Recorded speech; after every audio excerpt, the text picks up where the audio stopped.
Hello everyone. So my wife and I are currently enjoying a weekend stroll here through Munich. We are on our way to our favorite ice cream place here in our neighborhood. Right now we're walking through an urban gardening project that is around us as well. So yeah, just stick in here with me for a second and then we will start with this week's new video.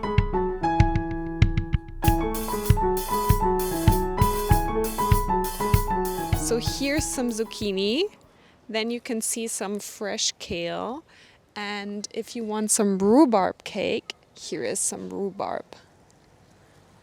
There is one thing that you will for sure do very frequently in consulting, and this is conducting expert interviews. So on different types of projects, it will be necessary for you to tap into expertise of people who have a lot of experience in a specific industry or function to get that knowledge and consolidate that into insights for your clients. So welcome to another video here on my channel Firm Learning. My name is Heinrich and on my channel I want to help you to become successful in the first years of your career.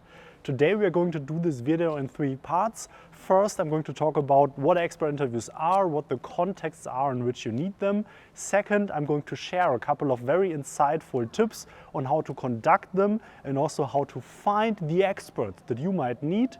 And third, I'm going to show you a tool that you can do to do exactly that, because this video is sponsored by InX1. It's a platform where you can source expert interview partners. So let's get into it. I trust it's going to be interesting. Let's start by talking about why you even need expert interviews in professional services. Shouldn't a consulting team already know all the things by themselves? Well, of course it is usually the case that on a consulting project team there will be consultants, project leads and of course especially also partners staffed on that will have deep industry and functional expertise and will be able to contribute significantly to the project success. Though what's also true is that you in general do not just want to base your recommendations based on the insights of 1 or 2 or 3 people or so, but as a general best practice to tap into knowledge of other industry experts as well. And surely not every person who knows something valuable can be staffed on a given project. But this is not only true for consulting. Another sector that also very frequently relies on expert interviews is private equity. So private equity is the type of firms that purchase other firms with a hope to in a couple of years sell them for an even higher price. And what these companies, these private equity companies need to do is when they look for targets to potentially acquire, they need to have a very, very solid understanding of that company's industry, of that company's market position. So what they do is something that is called a commercial due diligence. They look into the company's business model, they look into how the company is currently positioned, how the market looks like.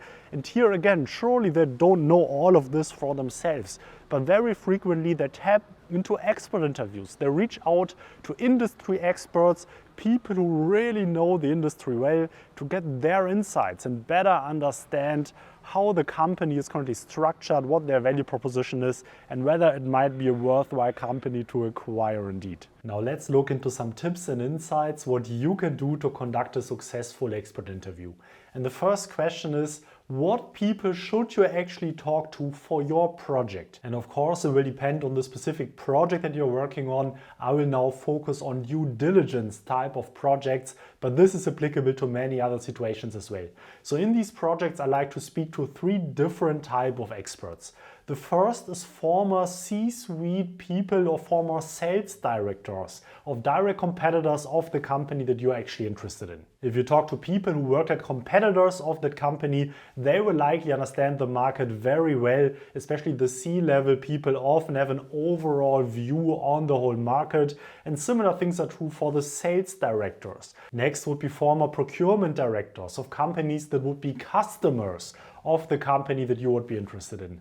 And the reason is that these procurement directors, they will be the people that will buy from the company that you're looking into. So these people will very well understand what the buying criteria are and how the offering of this specific company differentiates itself from maybe offerings of some of the competitors, when you can understand what the relative position of strength of the company is, or maybe also some weaknesses that the offering of this company has. Last but not least, you will want to talk to C-level people of companies in the supply chain of the company that you're interested in. So both the tier 1 and the tier 2 suppliers of that company, just to get a better feeling of how the company is perceived by its biggest supplier partners. Now the question is, how should you approach them? What questions should you ask these people? And here 2 tips I'd like to share. The first is, what's always key is to have the end product in mind, right? So with the results of that interview, what do you want to do with that? What do you need to create based on that? And in these types of projects, in these due diligences, often it's a slide deck. It's a document that you create that you will then later work with. So what's always super beneficial for this exercise, but also for many other similar tasks, is to already have an outline of that document ready. Make sure that you have prepared a straw man of the document, because then you exactly know what the pages are that you want to fill, ideally also what the structure of these pages is supposed to be, because then you can in a very targeted way collect the information that you need to fill all of these pages. And if you want to learn more about how to create such a straw man, I will link a video above here where I discuss this in detail, so check it out. Now my second tip is about the questions that you are supposed to ask in these interviews. And now I can talk a lot about very specific questions that you should ask. What I actually did as a service to you is that I created a list of the most relevant questions for these expert interviews that you can very well ask these different types of people that we just talked about. I compiled these questions in a questionnaire cheat sheet, which I would assume will be quite helpful if you are planning to conduct expert interviews in the future. So you can find a link to exactly this questionnaire in the video description. So check out the link in the video description to download it. Now let's look into some behavioral tips, what you can do to make the most out of your interview. And now I will skip all the general interview tips and tricks because I already created a video about that in the past. I will link it somewhere above here. I just want to make 2 very specific remarks. And the first is to be empathetic with the interviewer, given that for many of these people, especially if they are external experts, for many of them it might likely be the first time they conduct such an interview. So understand that for them it's a rather new thing. Maybe they are nervous. Maybe they are a bit unsure how to behave, what to say. So be empathetic with that and make sure that in the beginning you create a comfortable conversation environment where these people can slowly break up and then talk to you and share their knowledge. My second advice comes from working with some junior consultants who sometimes conducted these interviews as well. And what I've often seen is that some of these people are like very strict from the beginning, asking super detailed number-oriented questions in the couple of very first sentences. This often is a bit difficult and can often feel intimidating and can feel like putting the person in a corner.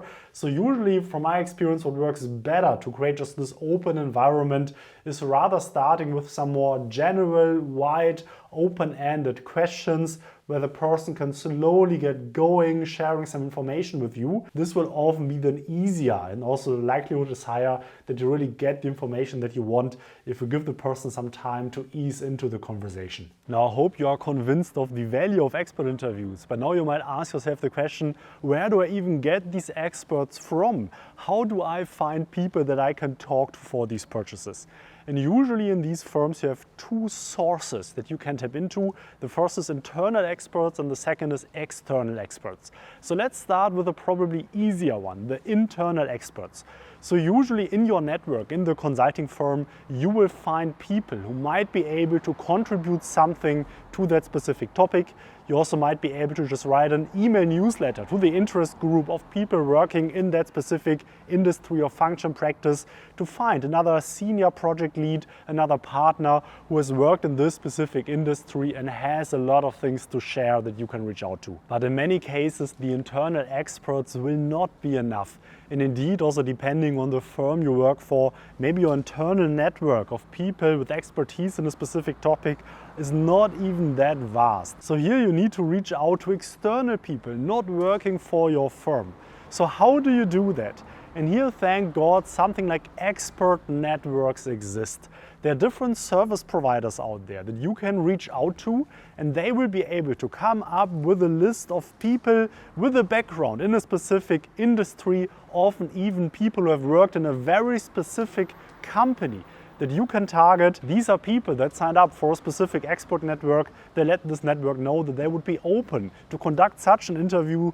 Of course, it would cost something, it's not for free, but then via these networks you can find these people. Of course, I hope from what I've said, the issue with using these expert networks already became clear, and this is that it's not really guaranteed that only because you talk to one specific network you really find the best profiles that you're interested in.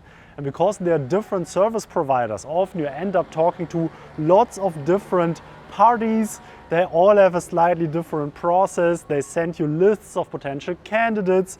It's a back and forth of many different service providers. I know this from experience. I've handled this in the past a lot as an associate. And this is where InX1 comes into play. It's a service provider that aggregates all the different expert networks out there. It was founded by another former McKinsey consultant. So let me show you what it's all about and how it works. So let's look into how you could do that with InX1. So this is the web page of them that you see. So you see here the Expert Network Marketplace. I will link it also in the video description if you're interested in it. You see that the services are focused on firms like consulting, private equity and so on. But certainly you can also use it for your own projects. And what I think is pretty cool is that access to the platform and working with it is completely free of charge. It is only once you really sign up and then conduct expert calls that they charge you for it. So in case this is of interest, just sign up and check it out, I guess. Now here to the platform itself, how it works is that you can just create a new project where you write into what it's all about, some descriptions, what you're interested in, when you want to conduct the interview, what geography the person is supposed to be in, and so on. So you can really fill in all the information that is important to you. Then once you've filled it all out, you click continue. Then you can choose from the expert networks that they prioritize based on your input that you can select. Then you press publish. And then a new project is created where now people can apply, and they also have an interface where then people submit their information, their CVs, and then you can really schedule the interviews with the people you want. Here are some examples of ongoing projects where there are people that you already talked to. Here are the experts that you might already have talked to. You see the fees, how expensive they are. They just schedule them, and then this is just what you need to do. So when I first saw this, I was quite impressed just because I remembered how painful this whole process of interacting with the different agencies, selecting the experts, and deciding and scheduling the interviews, how painful this all was. So if you're interested in something, if this is something that you need to do as well, I encourage you to just check InX1 out. Again, signing up is free of charge, and then see whether this is a solution that works for you as well. I'm sure that I'm not the only one here in the From Learning community with expertise in conducting expert interviews. So I'd love to hear about your insights as well. Do you have any tips to share? Please leave them in the comment section for the benefit of everyone watching this channel. And as always, if you took any value out of watching this video at all, please hit the like button for the YouTube algorithm and also subscribe to this channel to stay up to date on all my content. My name is Heinrich. You also can find me on other platforms such as Instagram, TikTok, Twitch or LinkedIn. I will leave the links to the socials here below in the video description. In the video description you will also find the download link to the cheat sheet with all the questions that I talked about. Big thank you also to the sponsor of this week's video, InX1. If you want to learn more about them and test their platform, link to their platform is in the video description. And last but not all, a big thanks to all the members of the channel. You're really helping me. Thank you so much for that. My name is Heinrich. I'm releasing new videos every single Saturday. So see you again next week. Until then, bye bye.